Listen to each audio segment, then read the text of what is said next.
बिस्मिल्लाहिर्रहमानिर्रहीम। Hello viewers, कैसे हैं आप?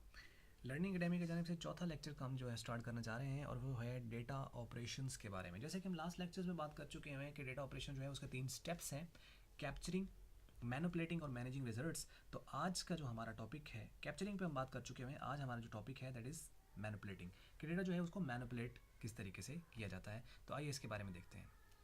डेटा मैनिपुलेशन क्या चीज़ होता है? डेटा मैनिपुलेट का मतलब होता है कि डेटा के ऊपर किसी किस्म का कोई ऑपरेशंस जो है वो परफॉर्म करना।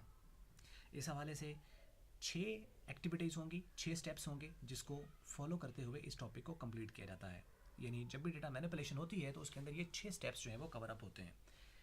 इस हवाले से हमारे पास जो क्वेश्चन माइंड में हो सकते हैं कि जिनके हमें आंसर्स देने हैं वो ये हैं कि डेटा मैनिपुलेशन क्या चीज़ है, what it is, why to do it, इसे हम क्यों करते हैं, is any benefit of doing this, क्या ऐसा कोई फ़ायदा होता है मैनिपुलेशन का, और अगर फ़ायदा होता है तो फिर बताइए कि कैसे इसको करना है। ये हमारे पास सवाल है।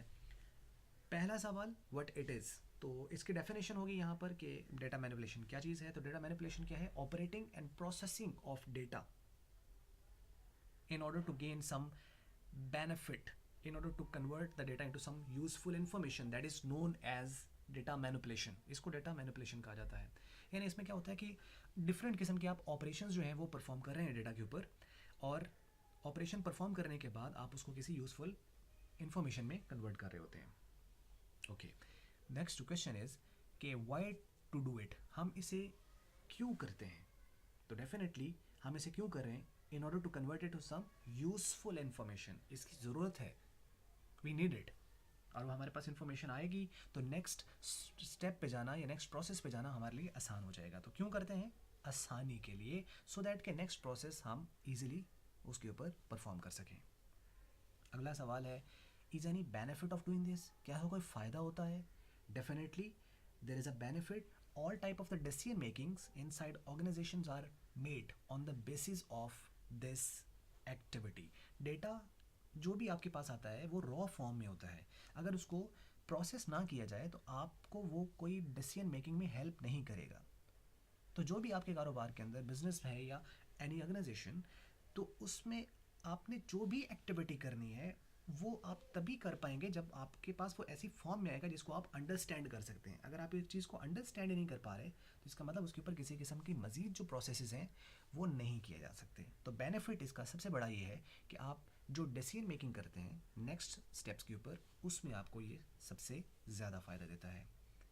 ओके, अब यहाँ तक कुछ समझ आती है कि ये चीज़ है और इसको हम क्यों करते हैं और इसका फ़ायदा क्या है। तो इससे हमें समझ आती है कि data manipulation is very important. So now the next question is कि अब हम इसे कैसे करेंगे। जी, तो कैसे करेंगे इसको?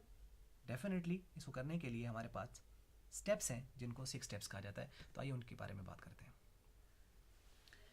सामने आप देख सकते हैं जी, स्क्रीन पर आपको नज़र आ रहा है 6 स्टेप्स। ये 6 स्टेप्स किसके हैं? ये डेटा बेस के जो डेटा मैनिपुलेशन है इसके 6 स्टेप्स हैं। पहला स्टेप, और ये सीक्वेंस में है, इसको आप आगे पीछे नहीं कर सकते। पहला स्टेप सॉर्टिंग का है, दूसरा क्लासीफाइंग का है, तीसरा टेबुलेटिंग, फिर कैलकुलेशन या कैलकुलेटिंग, फिर समराइजिंग और फिर ग्राफिंग।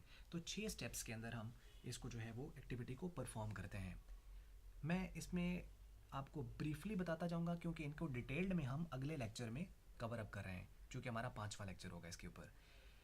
सॉर्टिंग क्या होती है कि जो भी डेटा आपके पास आता है वो के रॉ फॉर्म में होता है, उसको हमें कन्वर्ट करना होता है किसी ऐसी फॉर्म में जो हम अंडरस्टैंड कर सकें।